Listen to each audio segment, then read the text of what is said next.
अब तो हमारी माँ बहनों की इतनी बुरी है चाल, बेपर्दा बाजार करेगी खोल के अपना बाल।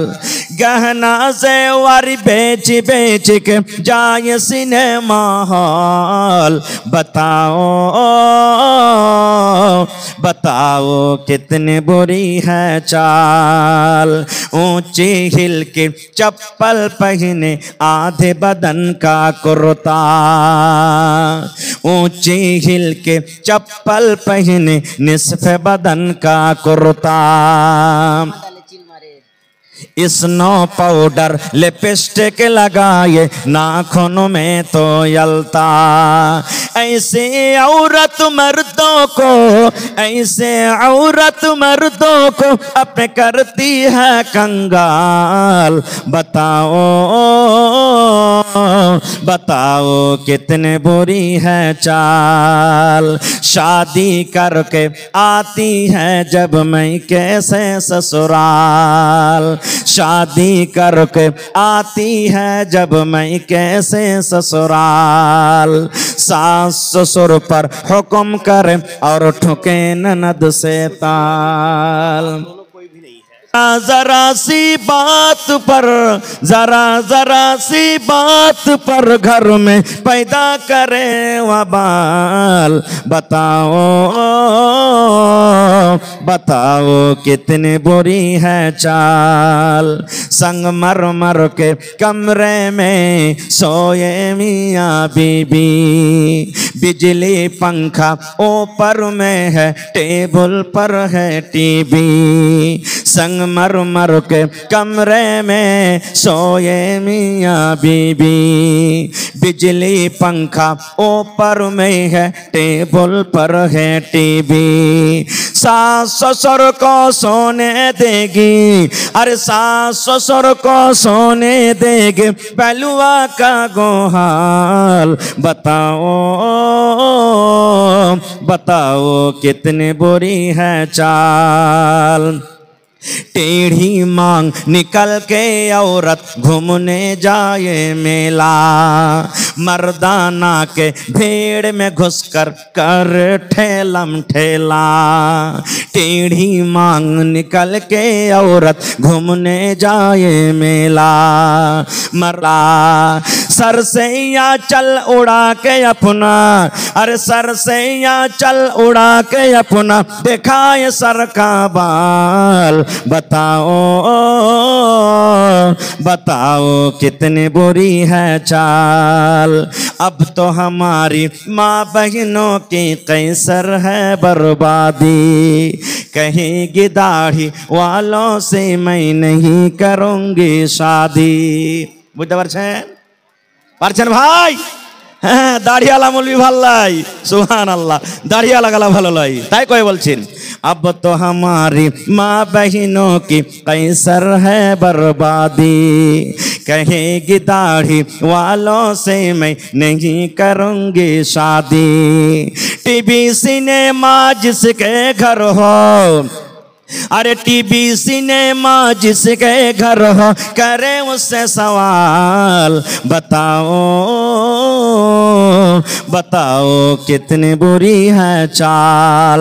तो कुरान मजीदे प्रत्येक दिन 5 बार করে নামাজ পড়ছেন আর প্রত্যেক রেখাতে সূরাতুল ফাতিহা পড়ছেন, এমনিও পড়ছেন। আজ তক কেউ কয়েছে যে ধো পড়িতে ভালো লাগে না রে, খাসতে গেছে, ছাড় অন্য সূরাগুলো পড়, এরকম কি কেউ বলেছে? যত পড়ছে অত মনে হয় মজা লাগছে, লাগছে কি লাগে না? যত পড়ছে ওরকম মজা লাগছে। কোরআনে আল্লাহ এমনই একটা মজা দিয়েছেন। তো ভাই আমার, ওরা বলতে লাগলো, কি বলতে লাগলো? কাফেররা বলতে লাগলো কোরআন শুনতে হবে না। ওদের কথাটা আল্লাহ তাআলা কোরআনে দিয়ে দিয়েছেন কি? ওয়াকালাল্লাযীনা কাফারু লা তাসমাউ লিহাযাল কুরআন। সুবহানাল্লাহ। আল্লাহ রাব্বুল আলামিন ওদের কথাটা বলছেন যে কথাটা বেঈমান মুশরিকরা ওই জামানাতে বলেছিলেন। কি বলেছিলেন? ওয়াকালাল্লাযীনা কাফারু, কাফেররা বলতে লাগলো, এক অপরকে বলা বলি করতে লাগলো। 5 জন 10 জন মানুষ বসে গেল আজকে যেমন জালসা বসে আছেন, এরকম তাদের বৈঠক হয়ে গেল, মজলিস শুরু হয়ে গেল। ইয়া কপারকে বলা বলে বলতে লাগলো, এই মানুষেরা তোমরা শোনো রে, কি শোনো, লা তাসমাউ লিহাযাল কুরআন, খবরদার খবরদার, এই কোরআন তোমরা শুনবে না, এই কোরআন তোমরা শুনবে না। মোহাম্মদ ছেলেটা যখন কোরআন পড়বে, তার কোরআন তোমরা শুনবে না, কোরআন শুনবে না। অন্য অন্য কাফের বেঈমান মুশরিকরা বলতে লাগলো, এই আল্লাহর বান্দা শুনুরি, মোহাম্মদ ছেলেটা যদি কোরআন পড়িতে লাগে আমাদের কানে অটোমেটিক আওয়াজ ঢুকবে। আজকে আমি মাইকে বলছি, যদি আপনারা বলেন আমি শুনবো না শুনবো না বলে কি চারা আছেন না, মাইকের আওয়াজ যত দূর পর্যন্ত যাবে, আজকে জালসার আওয়াজ যায়, মাইকের আওয়াজ চলে যায়, কানে আপনার আওয়াজ ঢুকবে। এক বেঈমান আর এক বেঈমানকে বলতে লাগলো, আরে ও যদি কোরআন পড়ে আর আমরা যদি ওখানে বসে থাকি, তাইলে তোমাদের কথাটা, ওদের আওয়াজ আমাদের কানে আসবে, কেমন করে কোরআন শুনবি না, কি করতে হবে? সুবহানাল্লাহ। তারা প্ল্যানিং করলো কি, এই আল্লাহর বান্দা তোমরা শোনো, ওয়াকালাল্লাযীনা কাফারু লা তাসমাউ লিহাযাল কুরআন ওয়ালগাউ ফীহি লাআল্লাকুম তাগলিবুন। ওয়ালগাউ, তোমরা কি করবে? সুর করবে, তোমরা লোক কথা বলবে, তোমরা সিটি বাজাবে, তোমরা চিল্লাবে। যখন মুহাম্মদ ছেলে কোরআন তেলাওয়াত করবে তখন তোমরা তালি বাজাবে, তখন হাউমাউ করে চিৎকার করবে। যখন মুহাম্মদ ছেলেটা কোরআন পড়বে তখন তোমরা কানে লোক দিয়ে দিবে। যখন কোরআন যখন পড়বে তখন জোর জোর করে তোমরা চিল্লাবে, চেঁচাবে। যখন জোর করে চিল্লাবে, চেঁচাবে, সিটি মারবে, তখন ওর কথাটা তোমাদের কানে আসবে না, ওই কোরআনের কথা তোমাদের কানে আসবে না, তোমরা কোরআন শুনতে পাবে না। এই কাজটা করতে গেলে লাআল্লাকুম তাগলিবুন, তোমরা গালিব হয়ে যাবে। আশা করছি তোমরা গালিব হয়ে যাবে। নারে তাকবীর। ভাই আমি ওদিকে যাব না, শর্টে কথাটা বলছি। তারাও যে এরকম প্ল্যানিং করেছিল, কিন্তু কামিয়াব হইতে পেরেছে? কামিয়াব হইতে পেরেছে? তারা হইতে পারেনি। আল্লাহর কোরআন ছিল, আছে, থাকবে।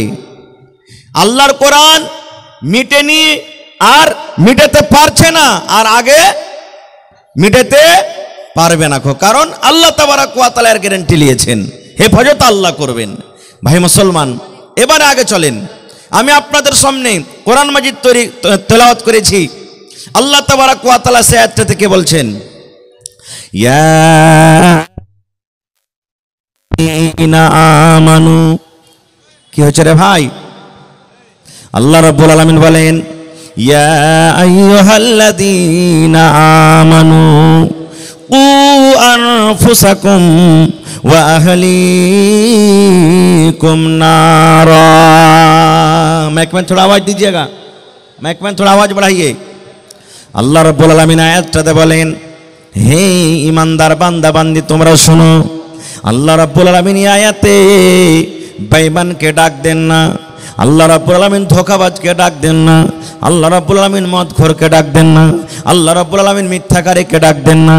আল্লাহ রাব্বুল আলামিন ইমানদার বান্দা বান্দীদেরকে ডাক দিচ্ছেন যে এক আল্লাহকে বলে স্বীকার করেছেন, নবীর প্রতি ঈমান এনেছেন, আখিরাতের প্রতি ঈমান, যারা জান্নাত জাহান্নাম বলে বিশ্বাস করেছে। আল্লাহ রাব্বুল আলামিন আপনাদের মতো ঈমানদার বান্দা বান্দীদেরকে ডাক দিচ্ছেন। আল্লাহ ঈমানদার বান্দা বান্দীদের প্রতি কত মহয়া, কত দয়া। ওরে সুবহানাল্লাহ। ঈমানদার বান্দা বান্দি যেন জাহান্নামের ভিতরে না চলে যায়, ঈমানদার বান্দা বান্দিরা যেন জাহান্নামের আগুনে না জ্বলে। এই জন্য আল্লাহ রাব্বুল আলামিন ঈমানদার বান্দা বান্দিদেরকে ডাকতে বললেন কি, হে ঈমানদার বান্দা বান্দি শোনো রে, কু আনফুসাকুম, তুমি নিজে বাঁচো, তুমি নিজে বাঁচো, তোমার নিজের নফসকে বাঁচাও। কু আনফুসাকুম ওয়া আহলিকুম, তুমি নিজে বাঁচো এবং তোমার পরিবারকে বাঁচাও, তোমার বেটাকে বাঁচাও, তোমার বেটিকে বাঁচাও, তোমার মাকে বাঁচাও, তোমার আব্বাকে বাঁচাও, তোমার ছেলেকে বাঁচাও, তোমার মেয়েকে বাঁচাও, তোমার ভাইকে বাঁচাও, তোমার পরিবারকে বাঁচাও। কি থেকে বাঁচাও? আল্লাহ রাব্বুল আলামিন বলেন, নার, জাহান্নামের আগুন থেকে বাঁচাও। কত সুন্দর করে আল্লাহ বলছেন, হে ঈমানদার বান্দা বান্দিরা, তুমি এবং তোমার পরিবারকে কি থেকে বাঁচাও? জোরে বলেন, আর একটু জোরে বলেন, জাহান্নামের আগুন থেকে বাঁচাও। আচ্ছা বলেন তো ভাই, আমরা কি দু চোখে জান্নাত দেখেছি? একটু কথা বলেন, জান্নাত দেখেছি? আমরা দু চোখে কি জাহান্নাম দেখেছি? জাহান্নাম কেহ দেখেনি কো। কিন্তু আল্লাহ তাআলা বলেন, হে ইমানদার বান্দা বান্দি, আমি নেককার মানুষের জন্য জান্নাত তৈরি করেছি। আর এমনই জান্নাত দু চোখে দেখা দূরের কথা, মানুষ অনুভব করতে পারবে না অন্তরে যে জান্নাতটা হবে কেমন। এমন জান্নাত আমি তৈরি করেছি, কেউ দেখেনি। এবং জাহান্নামটা হলো খুবই ভয়ঙ্কর জায়গা, কঠিন জায়গা। কেমন কঠিন জায়গা? আচ্ছা আপনি বলেন তো, আল্লাহ এখানে জাহান্নামের আগুন থেকে বাঁচতে বললেন। আজকে যদি আপনি একটা চেরাক ধরিয়ে দেন, চেরাক তো বাড়িতে আছে, এখন না থাক, দেখেছেন চেরাক, মোমবাতি দেখেছেন, জ্বালিয়ে দিলেন। এবার যদি আমি বলি যে হাজি ভাই, আপনার এই হাতখানটাকে কিংবা লোকটাতে 1 মিনিট পর্যন্ত এরকম করে ধরে থাক চেরাক জ্বালিয়ে, পারবো আমরা কেউ? কথা বলেন, পারবো? পারবো না খো। যদি বলে 8 মিনিট 30 সেকেন্ড ধরে থাকেন, পারবো ভাই? পারবো কি? কেন পারবো না? হাত জ্বলে যাবে, হাত জ্বলে যাবে। আল্লাহ রাব্বুল আলামিন বলেন, হে ইমানদার বান্দারে, জাহান্নামের ভেতরে আছে আগুন, জাহান্নামের ভেতরে আছে আগুন। আল্লাহ বলেন, বান্দারে তুমি এবং তোমার পরিবারকে জাহান্নামের আগুন থেকে বাঁচিয়ে নাও। এবার বলে, বন্ধুরে আমার মাওলানারা বসে আছেন, জিজ্ঞাসা করবেন। আল্লাহর নবী বলেছেন, আল্লাহ রাব্বুল আলামিন ৭০ ভাগ আল্লাহ আগুন তৈরি করেছেন। এই দুনিয়াতে যেটা ভাগ আগুন আছে, এরকম করে করে ৭০ ভাগ আগুন আল্লাহ রাব্বুল আলামিন তৈরি করেছেন। ৭০ ভাগ আগুনের মধ্যে ৬৯ ভাগ আল্লাহ রাব্বুল আলামিন জাহান্নামের ভিতরে রেখেছেন। আর 1 ভাগ আগুন আল্লাহ রাব্বুল আলামিন দুনিয়াতে দিয়েছেন। 1 ভাগ আগুনের যদি এত দাম হয়, 1 ভাগ আগুনের যদি এত ভোল্টেজ হয়, 1 ভাগ আগুনের যদি এত তাপ হয়, যে আগুন যদি আমাদের হাতে লেগে যায়, হাত কিন্তু ফোঁসা পড়ে যায়, হাত আমাদের জ্বলে যায়। যে আগুনের ভিতরে আমরা 1 মিনিট পর্যন্ত নিজের হাত খানটাকে দিতে পারবো না। 1 ভাগ আগুনের যদি এত তাপ হয়, ওরে সুবহানাল্লাহ, আল্লাহ বলেন, বান্দারে তুমি 1 ভাগ আগুন দুনিয়াতে তুমি এত সহ্য করতে পারো না, তার তাপ আমি আল্লাহ রাব্বুল আমিন 69 ভাগ আগুন জাহান্নামের ভিতরে রেখেছি। আল্লাহ মানুষকে ডাকতে বলে, বান্দারে তোমাদের প্রতি আমার মায়া আছে রে বান্দা, তোমাদের প্রতি আমার দয়া আছে, তোমরা জাহান্নামের ভিতরে জ্বলবে, আমি আল্লাহ সহ্য করতে পারবো না। এই জন্য ইমানদার বান্দা বান্দি, তুমি এবং তোমার পরিবারকে জাহান্নামের আগুন থেকে বাঁচিয়ে নাও। কেন? আল্লাহ তাআলা বলছেন, ওয়াকুদুহান নাস ওয়াল হিজারা, জাহান্নামের লোকরি হবে কে? মানুষ এবং পাথর। পড়েন সুবহানাল্লাহ, জোরে পড়েন সুবহানাল্লাহ। জাহান্নামের লোকরে কি হবে? মানুষ এবং পাথর। আপনারা বলবেন, হাজি মাওলানা মানুষ নেই, জ্বলে পুড়ে ছাই হয়ে যাবে, পাথর কি পুড়ে জাহান্নামের ভিতরে? আজ থেকে মোটামুটি 15 দিন মাস আগে মোবাইলে দেখেছেন আমেরিকাতে আগুন লেগেছিল, দেখেছেন? আগুন লেগেছিল, আপনারা মোবাইলে দেখেছেন? ওরে সুবহানাল্লাহ, নিজ চোখে চোখে দেখেছেন। 5 তলা, 15 তলা, 50 তলা, 20 তলা করে বড় বড় বিল্ডিং ধসে গেল, জ্বলে গেল, পুড়ে ছাই হয়ে গেল। আমরা যখন আয়াতটা পড়ি তখন মনে মনে ভাবতাম, আল্লাহ রে পাথর কেমন করে পড়বে, আল্লাহ ইট কেমন করে পড়বে, পাথর করে করে পড়বে। ওরে সুবহানাল্লাহ, আজকে 15 দিন 20 দিন আগে আমেরিকাতে আগুন লাগাতে দেখে নিলাম। দুনিয়ার 1 ভাগ আগুনে যদি দুনিয়ার পাথরকে যদি পুড়িয়ে ছাই করতে পারে, তাহলে যে আগুন জাহান্নামের ভিতরে 69 ভাগ রয়েছে, বলেন সেই আগুনের তাপ আরো কত হইতে পারে? পারে কি পারে না? সুবহানাল্লাহ। সেই আগুন থেকে আল্লাহ তাবারাক ওয়া তাআলা বাঁচতে বলছেন। দুটা এখানে পয়েন্ট আছে। আল্লাহ প্রথমে নিজেরা বাঁচতে বলছেন, তারপরে নিজের ছেলে মেয়েকে বাঁচতে বলছেন। ছেলে মেয়েকে কেমন করে বাঁচাবো আমরা, নিজে কেমন করে বাঁচবো, আমি 2-4টা পয়েন্টের কথা বলবো। ভাই আমার, দুনিয়াতে আল্লাহ রাব্বুল আলামিন এমনই মহিলা দান করেছেন, নেককার দিনদার, সে মহিলা আল্লাহর জান্নাতে যাবে, কিন্তু তার স্বামী, তার হাজবেন্ড, তার পেটে পাতি আল্লাহর জাহান্নামে যাবে। এরকম আছে না নাই? আপনারা জানেন দুনিয়াতে সব থেকে জালিম জাবির বাদশাহ ফেরাউন, নাম শুনেছেন? ফেরাউন সব থেকে বড় বাদশাহ। গোটা পৃথিবীতে তার সমান জালিম বাদশাহ আল্লাহ রাব্বুল আলামিন কিয়ামত পর্যন্ত আর দিবেন না। এত জালিম বাদশাহ ছিল, যেই বাদশাহ নিজে আল্লাহ দাবি করেছিল আমি হলাম রব, আমি হলাম আল্লাহ, আমি হলাম রব, তোমরা আমার পূজা করো। এই মুসলমান, এবারে ফেরাউনের স্ত্রী আসিয়া এবারে ফেরাউনকে বলল, ফেরাউন তোমাকে আমি আল্লাহ মানবো না, তোমাকে আমি রব মানবো না, তোমাকে আমি আল্লাহ মানবো না। এই মুসলমান, এবারে ফেরাউন বলতে লাগলো, আসিয়া রে আমি হলাম স্বামী তোমার আর তুমি হলে আমার বিবি, কেন তুমি আমার কথা মানবে না? গোটা দুনিয়ার মানুষ আমাকে রব মানে, গোটা দুনিয়ার মানুষ আমাকে আল্লাহ মানে, তুমি কেন আমাকে আল্লাহ মানবে না?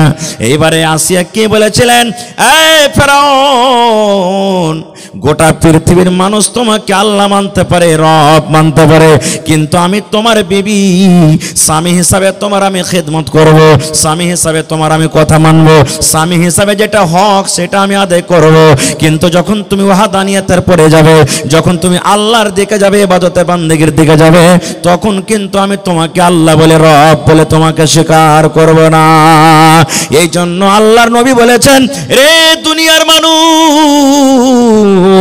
ফেরাউন সারা জীবন জাহান্নামের ভিতরে যাবে এবং তার ভালোবাসা স্ত্রী আসিয়া আল্লাহর জান্নাতের ভিতরে চলে যাবে।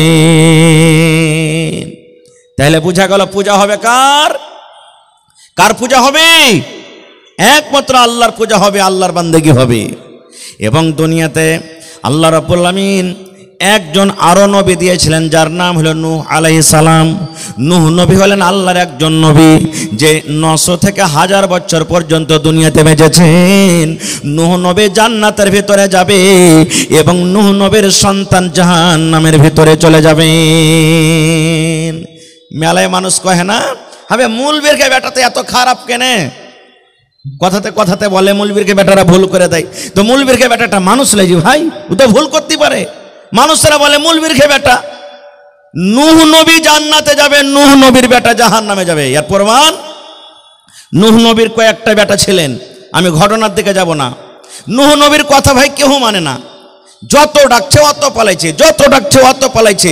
আর আল্লাহর কোরআন বলছেন লাইলা ওয়া নাহারা, দিন রাত তাবলীগ করেছেন, ওয়াজ করেছেন, কিন্তু ওর কথা কেউ মানে না। নূহ নবী ওয়াজ করে আসতেন, ওয়াজ করে যেমনই বাড়িতে চলে গেলেন, ওর স্ত্রী অন্য দিক থেকে এসে তখন মজলিসে এসে বলতে, এ ভাই, এ গোরামের লোকেরা শুনে রে ভাই, আমি আর বাড়িতে খাচ্ছি পিনছি, আমি ওর স্ত্রী, আমার থেকে তোরা ভালো জানিস না ভাইরে, আর মাথাটা পাগলা হয়ে গেছে, খারাপ হয়ে গেছে, খবরদার তোরা নূহর কথা কেউ মানিস না। যদি নিজের পুরুষের খেলাফে এরকম কেউ আওয়াজ করে, ওর কথাটা কেউ মানবে যে ভাই? জীবনে কেউ মানবে না। এই জন্য কেউ আসতো না দিনের পরে। একদিনকার ঘটনা, ওর কমেরা বলতে লাগলো, এই নূহ, তুমি যদি সত্য আল্লাহর নবী হও, লিয়ে শুধু তুমি কোন আযাব আমাদের প্রতি নিয়ে আসবে? তুমি খালি বলছো যে আমাকে না মানো তো আল্লাহর আযাব আসবে, আল্লাহর আযাব আসবে, আল্লাহর আযাব আসবে, লিয়ে এসো কোন আযাব তুমি লিয়ে আসবে? নূহ নবী আল্লাহর দরবারে দোয়া করলেন, এই রব্বুল আলামিন, আমার কম আমার কথা মানে না, আমার কথা শোনেন, আল্লাহ তোমার আযাবের ইন্তজার করছি, আল্লাহ এমন আযাব দাও তারা যেন ধ্বংস হয়ে যায়, বরবাদ হয়ে যায়, হালাক হয়ে যায়। আল্লাহ রাব্বুল আলামিন নূহ নবীকে বললেন, নূহ তুমি এখানটা নৌকা তৈরি করো, কাষ্টি লাউ তৈরি করো, আর যে কটা তোমাকে মানে, যে কটা ইমানদার, যে কটা তোমাকে মানে, তোমার প্রতি ঈমান এনেছে, ওই লোকগুলাকে তোমার এই নৌকাতে কাষ্টিতে তুমি সবার করে নাও। আর যেই তোমাকে মানে না, তারা তোমার নৌকাতে আসবে না, কাষ্টিতে তোমাকে সবার করতে হবে না। এইবারে বন্ধুরে নৌকা রেডি হয়ে গেল। নৌকা যখন তৈরি হয় তখন কিন্তু নূহ নবীকে তার কমেরা রাগায়, এই নূহ তুমি কোনটা নৌকা চালাইবে রে?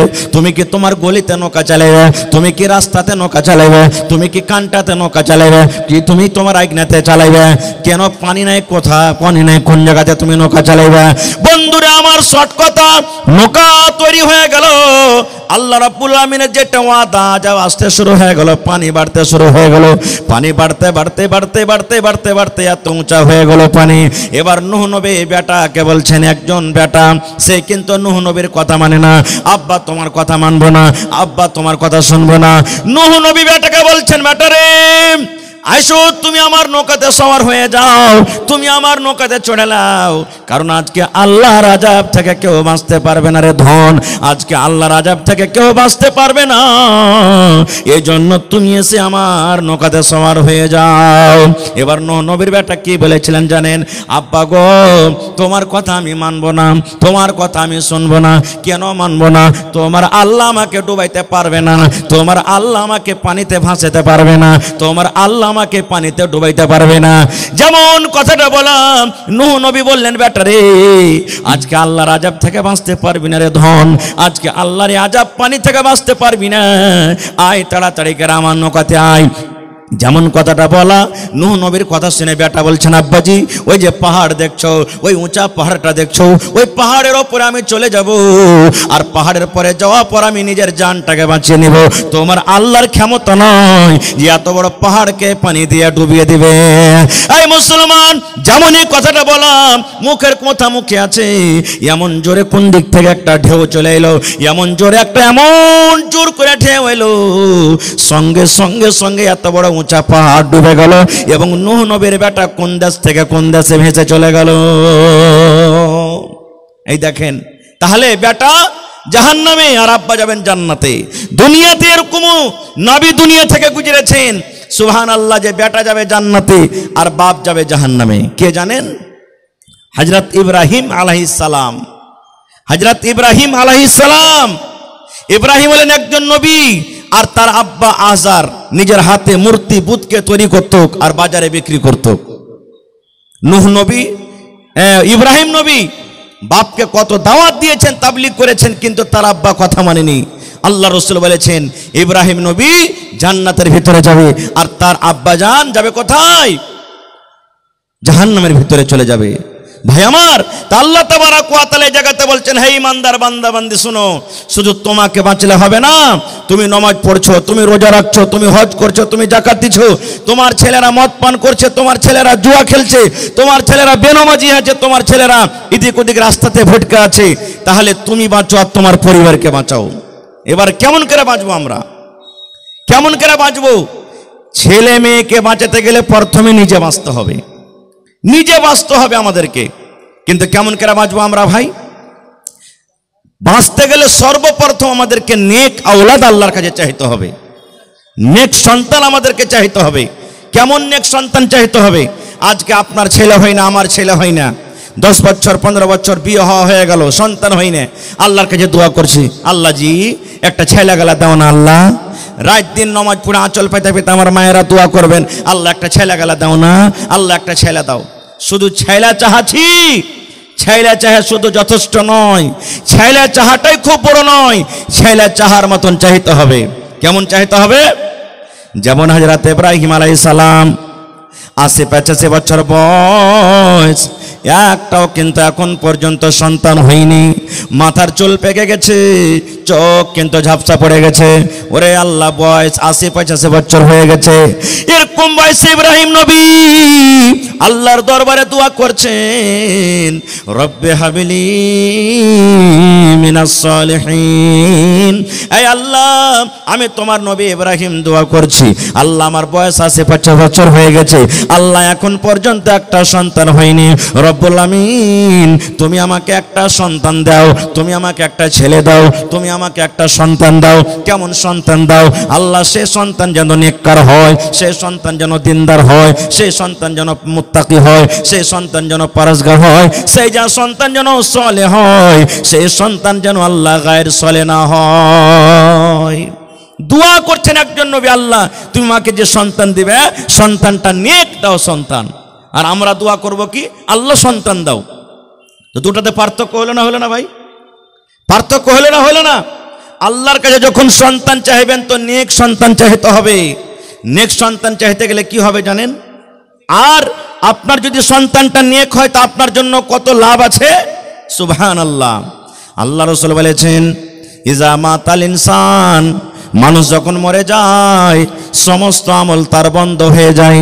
দুনিয়াতে বেঁচে আছেন, নামাজ পড়বেন নেকি পাবেন, রোজা রাখবেন নেকি পাবেন, তেলাওয়াত করবেন নেকি পাবেন, দান করবেন নেকি পাবেন, হজ করবেন নেকি পাবেন। আল্লাহ রাসূল বলেছেন উম্মত যতদিন মানুষ বেঁচে আছে ভালো আমল করলে নেকি আছে, কিন্তু লোকটা যখন মরে যাবে, মরে যাওয়ার সাথে সাথে সমস্ত আমল কিন্তু তার বন্ধ হয়ে যায়। নামাজ পড়ে নেকি হলো, নামাজ পড়তেন নেকি পেতেন, মত হয়ে গেল নেকি বন্ধ হয়ে গেল। রোজার মাসে রোজা রাখলে নেকি হতো, মত হয়ে গেল আপনার নেকি বন্ধ হয়ে গেল। তেলাওয়াত করছিলেন নেকি পাওয়া যেত, মত হয়ে গেল নেকি বন্ধ হয়ে গেল।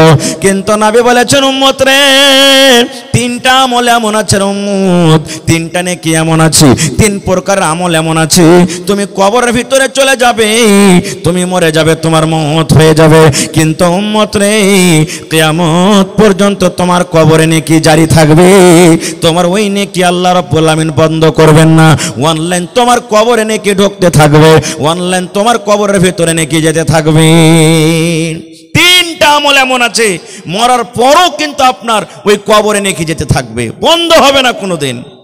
বলবেন জি তিনটা আমল বন্ধ হবে না? না। কি আমলটা? এক নম্বরে নবী বলেছেন সাদকায়ে জারিয়া। সাদকায়ে জারিয়া কাকে বলে? এই যে দেখেন এত সুন্দর সুন্দর মাদ্রাসা আপনারা করে রেখেছেন, এটা হলো সাদকায়ে জারিয়া। 1 টাকা দিয়েছেন, 1000 দিয়েছেন, 1 মুঠ চাল দিয়েছেন, আপনি একদিন কাম করে দিয়েছেন। আল্লাহুস সামাদ, এই মাদ্রাসা যতদিন কায়েম আছে কায়েম থাকবে। আপনি কবরে চলে যাবেন, মাদ্রাসাতে পড়ালেখা হবে, কোরআন পড়া হবে, দিনের পড়া হবে, দোয়া হবে। আপনার এই তৈরি করা মাদ্রাসাতে পড়ালেখা করবে ছেলেরা, ওরা যা নেকি পাবে আল্লাহ রাব্বুল আমিন আপনার কবরে কিন্তু নেকি জারি করে দেবেন। মসজিদ আপনি বানিয়ে চলে গেছেন, মসজিদে যতদিন লোক নামাজ পড়বে মসজিদ কায়েম থাকবে। আপনি কবরে চলে গেছেন, আল্লাহ রাব্বুল আমিন আপনার কবরে কিন্তু অনলাইন নেকি দিয়ে দিবেন। আপনি কোনো ইয়াতিম বাচ্চাকে, মাদ্রাসার কোনো গরিব ছেলেকে আপনি 10 টাকা দিয়ে দিয়েছেন, আপনি একটা জামা কিনে দিয়ে দিয়েছেন, আপনি একটা লুঙ্গি গালা কিনে দিয়ে দিয়েছেন। কোনো বাচ্চাকে চাপ্পাল নাই ময়া হয়েছে, হারে এটা গরিবের বাচ্চা, আমি একটা চাপ্পাল গালা দিয়ে দিই। ওরে সুবহানাল্লাহ, কত গরিবের বাচ্চা আছে মাসে 300 টাকা 400 টাকা খোরাকে ফেস জোটে না। আপনি বাচ্চাটাকে ধরে বলছেন বাবুরে তোমার 1 মাসের খোরাকের ফেস আমি 300 টাকা তোমাকে দিয়ে দিলাম, বাবুরে 1 সাইড তোমাকে পায়জামা আমি দিয়ে দিলাম। এই যে আপনার দেওয়া টাকাতে যদি কোনো বাচ্চা হাফেজে কোরআন হয়ে যায়, যদি কোনো বাচ্চা আলিম দিনদার, আলিম নেককার দিনদার যদি আলিম হয়ে যায়, ওরে সুবহানাল্লাহ, আপনি কবরে চলে যাবেন, আল্লাহ রাব্বুল আমিন ওই ছেলেটাকে যে আপনার দুয়াতে, আপনার মেহনতে, আপনার টাকাতে আল্লাহ কামিয়াব করলেন, ওই নেকিটা আল্লাহ রাব্বুল আমিন আপনার কবরে জারি করে দেবেন। তারপরে 2 নম্বরে রাসূল বলেছেন ওরে সুবহানাল্লাহ, ওয়ালাদুন সালিহুন ইয়াদউ লাহু, নেক সন্তান, নেক আওলাদ দুনিয়াতে ছেড়ে গেছেন। একটা বেটাকে নেককার করে গেছেন, বেটিকে নেককার করে গেছেন, বেটিকে দিনদার করেছেন, বেটা দিনদার করেছেন। আপনি কবরে চলে যাবেন রে বন্ধু, ওই বেটা যখন আপনার জন্য দোয়া করবে, আয় রব্বুল আমিন জানি না আমার আব্বা জান দুনিয়াতে কি গুনাহ করেছেন, কি আমল করেছে আল্লাহ জানি না, তুমি জানো আমি জানি না। মা ওরে আল্লাহ কবরে চলে গেছেন, বেটে দোয়া করবেন রব্বুল আলামিন আমার মা কবরে চলে গেছেন, আব্বা কবরে চলে গেছেন, রব্বুল আলামিন আমি বেটি হয়ে তার জন্য দোয়া করি। আল্লাহ আমার আব্বা মায়ের জীবনে যদি কোনো গুনাহ হয়ে থাকে, ছোট বড় সাগিরা কাবিরা, এ রব্বুল আমিন আমরা তার সন্তান হয়ে দোয়া করি, আল্লাহ তুমি আমার আব্বা মায়ের জীবনের গুনাহ খাতাকে আল্লাহ মাফ করে দাও। আল্লাহ আমার মা বাবার কবরে তুমি জান্নাতের বিছানা দিয়ে দাও। আল্লাহ মা বাবার কবরকে তুমি নূর দিয়ে মানব করে দাও। যখন নিজের সন্তানের এরকম ভাবে দোয়া করবে, আল্লাহ রাব্বুল আমিন ফেরেশতাকে বলবেন, ফেরেশতা রে ওর নেককার সন্তান, নেককার আওলাদেরা দোয়া করেছে রে ফেরেশতা, যা যা যা যা আমি আল্লাহ রাব্বুল আমিন আদেশ করি ওই নেককার ছেলে এবং মেয়ের ওই দোয়াটাকে আল্লাহ রাব্বুল আমিন আদেশ করবেন কবরের ভেতরে দিয়ে দাও। শুধু তা নয়, আপনার ছেলে আপনার মেয়েরা যদি আপনার জন্য দান করে, যখন আপনার জন্য দান করবে নাম ধরে ধরে দান করবে, আল্লাহ রাব্বুল আমিন বলবেন বান্দারে যা তার নেককার সন্তান ছেলে মেয়েরা দান করেছি, যারে যা যা ওই ছেলে এবং মেয়ের দানটাকে তোমরা কবরের ভেতরে পৌঁছে দাও। নারে তাকবীর। আচ্ছা আচ্ছা ভাই আমার, এই দেখেন নেককার সন্তান থাকলে দোয়া করবে। আর যদি ছেলেটা জুয়ারি হয়, ছেলেটা যদি শরাবি হয়, ছেলেটা যদি বদমাশ হয়, তাহলে তো নিজেই জানবে না নিজের জন্য করতে, তো মা বাবার জন্য কেমন করে করবে ভাই? কেমন করে করবে মা বাবার জন্য? এই জন্য ছেলে যখন চাইতে হবে আল্লাহর কাছে, প্রথমে নেককার ছেলে চাইতে হবে, দিনদার ছেলে চাইতে হবে, আল্লাহর কাছে দোয়া করতে হবে, আল্লাহর কাছে কান্না কান্না দোয়া করতে হবে, আল্লাহ তুমি আমাকে নেককার দিনদার ছেলে দাও। দুনিয়াতে আপনাকে ভালো খাওয়াইতে না পারুক, দুনিয়াতে আপনাকে ভালো পিন্ডাতে না পারুক, দুনিয়াতে গরিবী হালাতে কাটুক, কিন্তু মরার পর তো আপনার আখিরাতটা ভালো হবে, মরার পর তো আপনার আখিরাতটা ধন্য হবে। এই জন্য আল্লাহর কাছে যখন দোয়া করবেন নেককার সন্তান আল্লাহ তাবারক ওয়া তাআলার কাছে চাইতে হবে। কিন্তু আফসোস আজকে আমরা ছেলেটাকে আমরা নেককার বানাইতে পারি না। আমরা কি করছি, যেমনই ছেলেটার বয়স 5 বছর 7 বছর 8 বছর হয়েছে, জানারে বেটা হাল ভাইতে, জানারে বেটা ছাগল চড়াইতে, আরে ওয়ার বেটাটা সুরাত খাটতে গেছে 30,000 টাকা মাস পাইছে, আর তুই খালি বাড়তি ঘুরে বেড়া। এই দেখেন লোকের বেটা কতটি টাকা ইনকাম করছে, এটা আমরা দেখতে যাচ্ছি। আচ্ছা আপনারা বলেন তো, আমাদের এই বিহারের আগেকার মুখ্যমন্ত্রী আপনারা সবাই জানছেন নীতিশ কুমার, জনাব নীতিশ কুমার আগে লালু যাদব ছিলেন না? জলে বলেন ছিলেন কি ছিলেন না? তারপরে আস্তে আস্তে তার ছেলে লালু যাদবের ছেলে যিনি উপ মুখ্যমন্ত্রী ছিলেন, ওর নাম কি বলেন তো? একটু জোরে বলেন, আরো জোরে বলেন। তেজস্বী যাদব নাকি? লালু যাদবের বেটার নাম সবাই জানি, আমার আপনার বেটার নামও জানে? জানে যে ভাই, লোকের বেটার নাম আমরা জানি, কিন্তু আমার বেটার নাম জানে না কেউ। কেন জানে না জানেন? এই যে তালিম নেই আমাদের ভিতরে, লোককে আমরা আগে করছি, লোককে আমরা বড় করছি, কিন্তু নিজের বেটাগালাকে আমরা বড় করি না, নিজের বেটিগালাকে আমরা আগে বাড়াই না, বেটিগালাকে পড়াই না। বেটি ছেলে পড়ে লেখে কি করবে রে? ই তো লোকের বাড়িতে যায় ঘোঁটা চুলবে, ছাই তুলবে, এরকম করবে ওরকম করবে। কোনো ভাই যদি বানাতে পড়ে, কোনো ভাই যদি স্কুলে পড়ে, পড়িয়া লেখে কত যে নৌকরি লাগিয়ে দেবে। পড়িয়া লেখা নৌকরি করতে হবে এটা জরুরি নয়, কিন্তু ইলিমটা শিখা হলো কি ফরজ। ইলিম শিখতে হবে, ছেলেরাকে ইলিম দিতে হবে। কারণ আল্লাহ তাবারাক ওয়া তাআলা কোরআনে 114 সূরা দিয়েছেন, 114 সূরার মধ্যে যেটা আল্লাহ তাবারাক ওয়া তাআলা সর্বপ্রথম নবীকে দান করেছেন সেটা হলো কি ইকরা, পড়ো। কেন? মক্কাতে যখন নবী এসেছেন নবী হয়ে, তখন জেনা ব্যভিচার হতো, চুরি হতো, ডাকাতি হতো, বেটি ছেলেকে জিন্দা জমিনে দফন করত। কোনো বেটি ছেলে যদি তার স্বামী মারা যেত, ওই বেটি ছেলেটাকে জিন্দা আগুনে জ্বালিয়ে দিত, এবং মদ পান করত। এক খানদান আর এক খানদান যদি লড়াই চালু হতো, যুগ যুগ যুগ যুগ ধরে লড়াই চলত। দুনিয়াতে এমন কোনো বুড়াই ছিল না যে বুড়াই মক্কাতে হতো না। কিন্তু আল্লাহ তাআলা নবীকে কথা বলেন না, হে নবী প্রথমে জেনার গুনাহটা রোকো, হে নবী প্রথমে চুরি করা গুনাহটা রোকো, হে নবী প্রথমে তুমি মেয়েদেরকে দফন করছো গুনাহটা রোকো, হে নবী প্রথমে নামাজ পড়তে বলো, হে নবী প্রথমে রোজা করতে বলো। এগুলা আল্লাহ আদেশ করলেন না। কেন জানেন? প্রথমে বললেন ইকরা, পড়ো। কেন বললেন? মানুষ পড়বে, জানবে আল্লাহকে, আল্লাহ রসুলকে, তখন অটোমেটিক তার মধ্যে থেকে পাপ চলে যাবে, পাপ চলে যাবে। মানুষ যখন জানবে, পড়বে যে হ্যাঁ আল্লাহ হলেন এক, আল্লাহর পূজা হওয়া চাই, আল্লাহর সাথে অন্য কাউকে শরীক করতে হবে না, আল্লাহর নবী মুহাম্মদ সাল্লাল্লাহু আলাইহি সাল্লাম জান্নাত আছে জাহান্নাম আছে, তখন মানুষের ভিতর থেকে অটোমেটিক সব পাপ দূর হয়ে যাবে। এই জন্য পড়ার কথাটা বলেছিলেন। আর হায়রে হতভাগা মুসলমান, আজকে আমরা মুসলমান পড়াতে সব থেকে পিছিয়ে আছি, সব থেকে পিছিয়ে আছি ভাই আমার। তাহলে ওয়াজ আপনাদেরকে শোনাবো ইনশাআল্লাহ, আল্লাহ যদি হায়াতে রাখেন। আমার পিছনে আরো যোগ্য যোগ্য আলিম আছেন, আমার ভাই মাওলানা হুমায়ুন কবির আছেন, আর ইন্টারন্যাশনাল খাতিব জার্জিস আলম সাহেব চাতুর্বেদী হাফেজুল্লাহ উনিও আছেন। আর কিছুক্ষণ পর আপনারা নিজের হাতের এই যে ফসল দেখতে পাবেন, এই নিজের হাতের এই যে গাছ লাগালছেন না, গাছে ফল ধরে গেছে আপনাদের, আলহামদুলিল্লাহ। সেই ফল আজ খেতে পাবেন আপনারা একবারে কিছুক্ষণের পরই। তো ভাইরা আমার, সেই মাদ্রাসাকে আরো বড় করতে হবে, হবে না? হবে না? আমি মোটামুটি আমার ছেলে তো আমাদের সাথে পড়ালেখা করলে, আর আপনাকে দুয়াতে আল্লাহর দয়াতে এই বছরে উনিও আজকে দাস্তারবান্দি হবে, লাঠি পাগড়ি পাবে আমার ছেলে মাদ্রাসাতে। কেন ভাইরে? আমি জানছি মাদ্রাসার হালাত, মাদ্রাসাতে পড়া ভালো হয়েছে, মাদ্রাসার কমিটি আলহামদুলিল্লাহ ইমানদার। আমার যত গ্রামের চকের নওজওয়ান ভাইরা আছে তারাকে ধন্যবাদ জানাই যে মাদ্রাসার পরে যত যান জীবন দিচ্ছে, শায়দ কোনো জায়গার মানুষ এরকমভাবে কোনো জায়গাতে যান জীবন দিচ্ছে। এটা সামনের তারিফ নয়, কিন্তু তারিফ করা দরকার, কারণ তারিফ করতে গেলে হিম্মত হবে। আমি তাদেরকে দাঁত দিচ্ছি যে ভাই যেমন মেহনত আপনারা করেছেন এর থেকে বেশি বেশি আগে মেহনত করতে হবে। আজকে জানেন আমাকে ফোন করে বলছেন, কম করে 10 জন আমাকে ফোন করে বললেন, মৌলানা আপনার বেটা যেখানে পড়েছে একটু আমার বেটার লাইনটা লাগিয়ে দিন, ওখানে একটু অ্যাডমিশনটা করিয়ে দিন, ও বলছেন একটু অ্যাডমিশন করিয়ে দিন।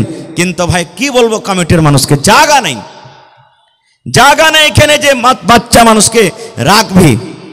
এই জন্য মাদ্রাসার সেক্রেটারি সাহেব আমাকে বললেন, মৌলানা মানুষ তো আলহামদুলিল্লাহ যান জীবন দিয়ে মানুষেরা মেহনত করছে, দান করছে, মাদ্রাসার প্রতি মহব্বত ভালোবাসা দেখিয়েছে। সামনে বছর আমাদের এরাদা আছে যে আমরা হোস্টেল সিস্টেম করে দেব।